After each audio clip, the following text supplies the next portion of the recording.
Nós extraímos da Bíblia os caminhos que vamos percorrer na nossa vida. Escolhemos se vamos seguir e obedecer a Deus e receber o bem ou continuar seguindo o nosso coração. A verdade é que a gente não pode agradar a dois senhores. Ou nós vamos agradar a nós mesmos, vamos fazer de nós o nosso Senhor, ou vamos agradar a Deus e fazer dele o nosso Senhor. Nós escolhemos, mas a escolha que nós vamos ter, temos que sempre lembrar, vai haver consequências. Hoje então, 1 Crônicas 9:10, vamos pedir a direção? Meu Deus, eu tenho certeza que a escolha que fazemos nesse momento é ouvir a Tua voz e aprender através da Tua palavra a nos comportar, nos dirigir de acordo com o que Te agrada. Eu peço que o Senhor abra o nosso entendimento e fale conosco. Amém. Então, 1 Crônicas, capítulo 9, começa com o comentário do bispo. Todo Israel, em 1722 a.C., cativeiro assírio, havia dispersado as 10 tribos do reino do norte de Israel. Em 586 a.C., a Babilônia levou cativo o reino do sul, Judá. Por 70 anos, os judeus ficaram exilados devido à sua rebeldia ao Altíssimo. A gente encontra isso em Jeremias 25, do 11 ao 12. E toda esta terra virá a ser um deserto e um espanto, e estas nações servirão ao rei da Babilônia 70 anos. Acontecerá, porém, que quando se cumprirem os 70 anos, visitarei o rei da Babilônia, e esta nação, diz o Senhor, castigando a sua iniquidade e a da terra dos caldeus, farei deles ruínas perpétuas. Após o cumprimento desse tempo determinado pelo Senhor, eles começariam a regressar à sua terra. Esse capítulo registra, então, parte do remanescente do povo de Deus após o exílio. A maior dos nomes se refere às autoridades civis e religiosas, como sacerdotes, descendentes de Arão, que estabeleceriam o culto e o sacrifício, os levitas que ajudariam no serviço sagrado e os netineus, ou seja, os porteiros e guardas do templo. O registro genealógico de todos era necessário para saber a que família os ex-exilados pertenciam e dessa forma conhecer aqueles que eram da tribo de Levi para que servisse na casa de Deus. Aí você vê, né? Uma nação que foi tirada por mão forte do Egito, que abriu o Mar Vermelho, que fez grandes milagres, prodígios, sinais, agora é escrava de uma nação. Infelizmente, é o que o pecado faz. Ele faz as pessoas escravas do pecado. E elas se tornam reféns dele e sem forças para sair daquela condição, né? O versículo: E todo Israel foi contado por genealogias que estão escritas no livro dos reis de Israel. E os de Judá foram transportados à Babilônia por causa da sua transgressão. E os primeiros habitantes que moravam na sua possessão e nas suas cidades foram os israelitas, os sacerdotes, os levitas e os netineus. Porém, alguns dos filhos de Judá e dos filhos de Benjamim e dos filhos de Efraim e de Manassés habitaram em Jerusalém. Utai, filho de Amiúde, filho de Onri, filho de Inri, filho de Bani, dos filhos de Pérez, filho de Judá. Dos Silonitas, Assaías, o primogênito e seus filhos. E dos filhos de Zera, Jeuel e seus irmãos, 690. E dos filhos de Benjamim, Salu, filho de Mesulão, filho de Odavias, filho de Asenua, e Benias, filho de Jeroão, Elá, filho de Uri, Uzi, filho de Micra, Mesulão, filho de Zefatias, filho de Reuel, filho de Ibnijas, e seus irmãos, segundo as suas genealogias, 956. Todos esses homens foram chefes dos pais nas casas de seus pais. E dos sacerdotes, Jedaías, Jeoiariabe, Jaquim, e Azarias, filho de Ilquias, filho de Mesulão, filho de Zadok, filho de Meraiote, filho de Aitube, maioral da casa de Deus. Adaías, filho de Jeroão, filho de Passur, filho de Malquias, e Massai, filho de Adiel, filho de Gezera, filho de Mesulão, filho de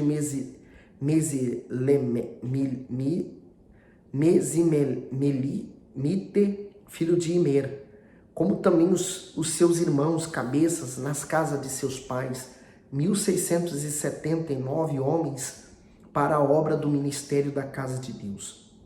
E dos levitas, Semaías, filho de Azube, filho de Asricão, filho de Asabias, dos filhos de Merari, e Bacar, Eres, Galal e Matanias, filho de Mica, filho de Zicre, filho de Asaf, e Obadias, filho de Semaías, filho de Galal, filho de Genutum, Berequias, filho de Asa, filho de Elcana, morador das aldeias de Netofatitas.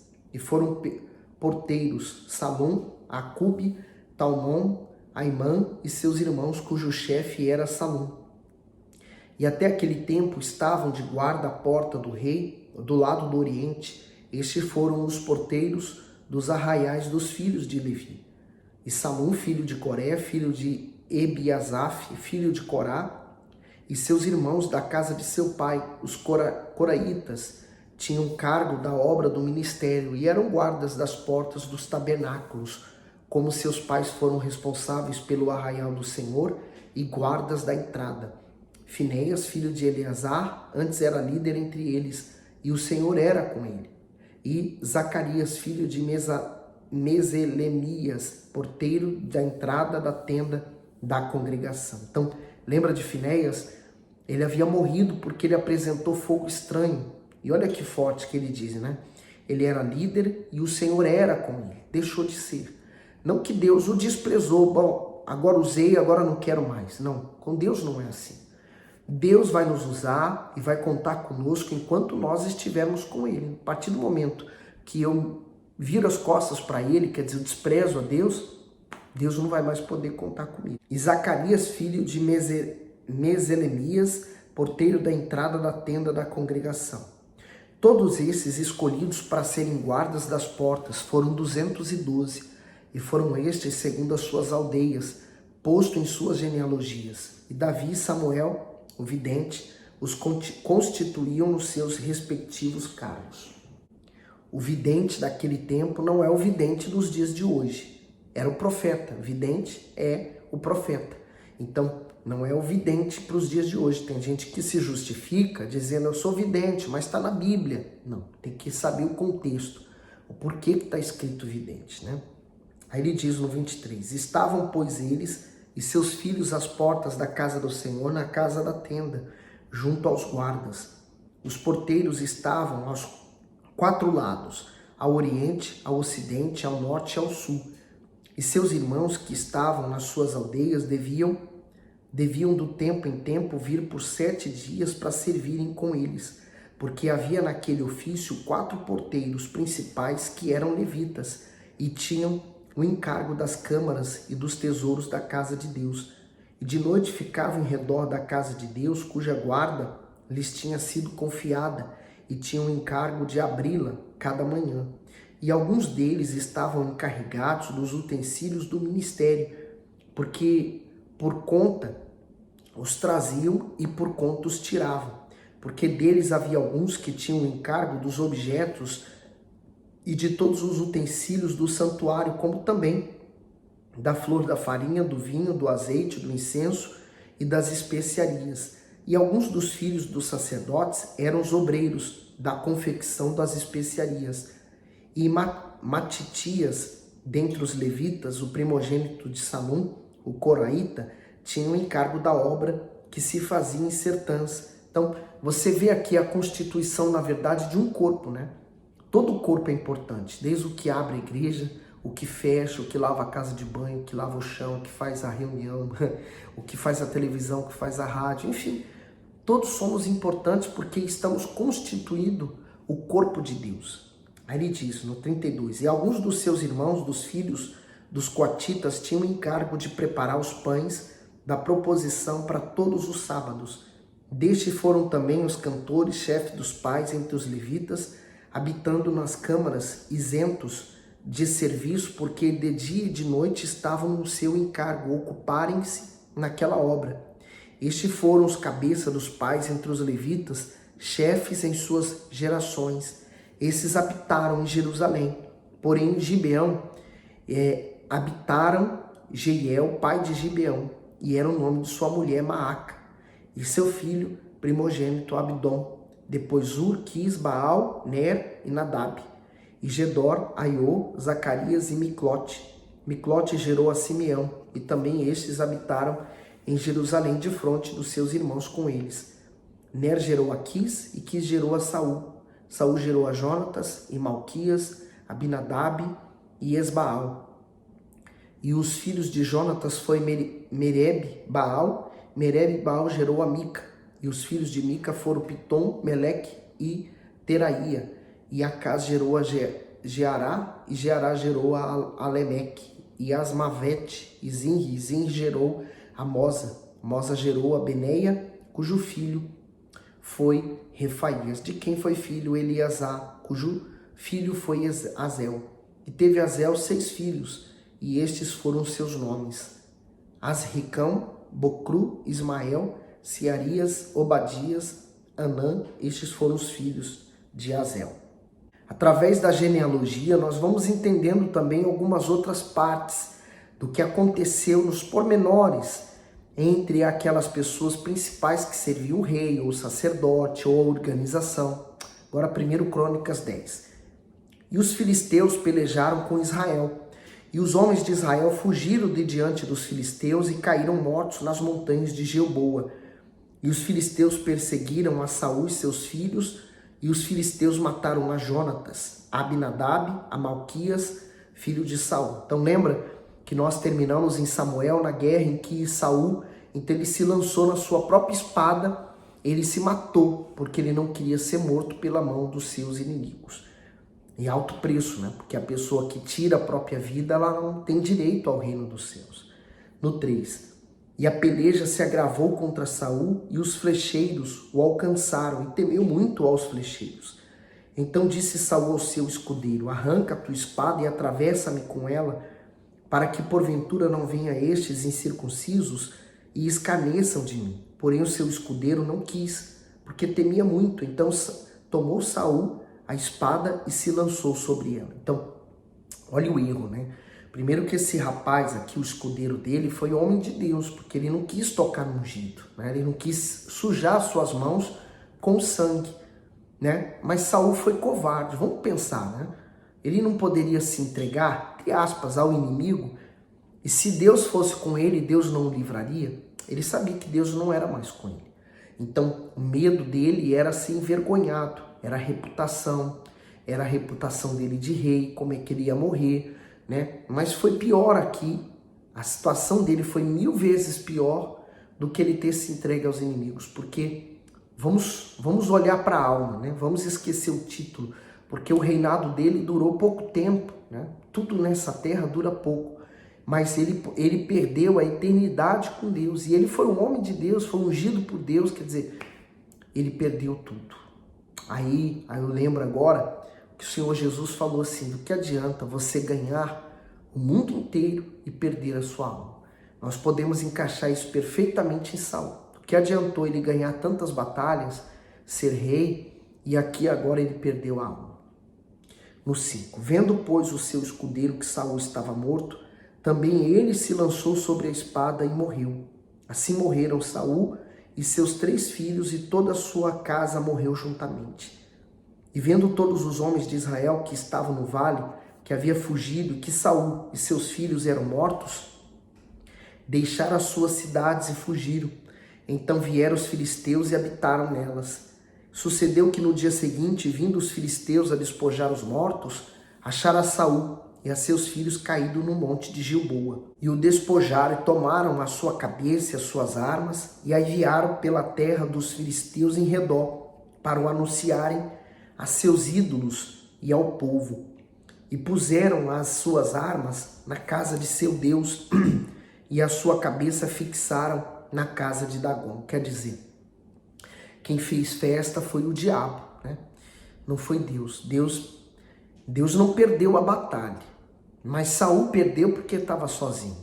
No 12, então Todos os homens valorosos se levantaram e tomaram o corpo de Saul e os corpos de seus filhos e os trouxeram a Jabes e sepultaram seus ossos debaixo de um carvalho em Jabes e jejuaram 7 dias. Assim morreu Saul por causa da transgressão que cometeu contra o Senhor, por causa da palavra do Senhor, a qual não havia guardado, e também porque buscou a adivinhadora para a consultar, e não buscou ao Senhor, que por isso o matou, e transferiu o reinado a Davi, filho de Jessé. Olha que forte esse último versículo, né? Assim morreu Saul por causa da transgressão que ele cometeu. Aqui está o porquê de Saul ter morrido tão precocemente, né? E não ter tido um reinado maravilhoso, porque ele poderia, se ele permanecesse humilde. O comentário final diz: o reinado de Saul, o cronista, introduz o período da monarquia de Israel. O primeiro rei, Saul, foi escolhido pelo Altíssimo. Ele experimentou o seu poder e lhe obedeceu por um tempo, mas depois esfriou na fé e se afastou do Senhor. Assim, por estar caído espiritualmente, seu reinado foi reduzido a nada. Saul não se voltou para Deus e seguiu desprezando a voz divina. Por isso perdeu a vida e a salvação. As causas do fracasso de Saul, tanto na vida quanto na hora da morte, se resumem em uma palavra: desobediência. Isto é, além dele não ter guardado a palavra de Deus dentro de si durante o seu reinado, pecou contra o Senhor eterno, ao se consultar com uma necromante pouco antes de morrer. Triste o fim daquele que serviu a Deus e poderia ter feito história, mas a decisão dele, a escolha dele fez com que ele caísse nessa situação e ele não pudesse vencer. Bom, nós vamos terminar aqui esse vídeo de hoje e eu quero que você reflita nessas últimas palavras que nós lemos, né? O problema de Saul foi a sua total desobediência à palavra de Deus. Se ele tivesse obedecido, ele teria um reinado muito próspero e abençoado. Davi, ele também errou, né? Assim como Saul. E o erro de Davi ainda foi pior. Nós vamos ler sobre isso mais à frente e você vai ver que o erro que Davi cometeu foi, em comparação, foi 1000 vezes pior que Saul. Saul simplesmente desobedeceu, uma coisa que não afetou grandes coisas, né? Grandes pessoas, mas trouxe consequências sérias para ele, para o reinado, para Israel. Davi, ele cometeu coisas piores contra si mesmo e contra outros também. Mas Davi, diferente de Saul, Davi não defendeu o seu, como eu posso dizer? Davi não defendeu o seu reinado, o título, né? Ele não se agarrou a isso, ele queria o Espírito de Deus, não queria perder isso. Diferente de Saul, que ignorou, na verdade, Saul ignorou a Deus e ele se apegou ao título, ele queria aquela posição. Pense bem, nenhum título vale a pena. O que vale a pena, na verdade, é mantermos firmes até o fim. Firmes com Jesus, porque o que vale mesmo a pena é a vida eterna. Essa vida é passageira, tá bom? Que Deus continue abençoando. Manda esse vídeo para alguém e dê o seu gosto. Deixa seu comentário.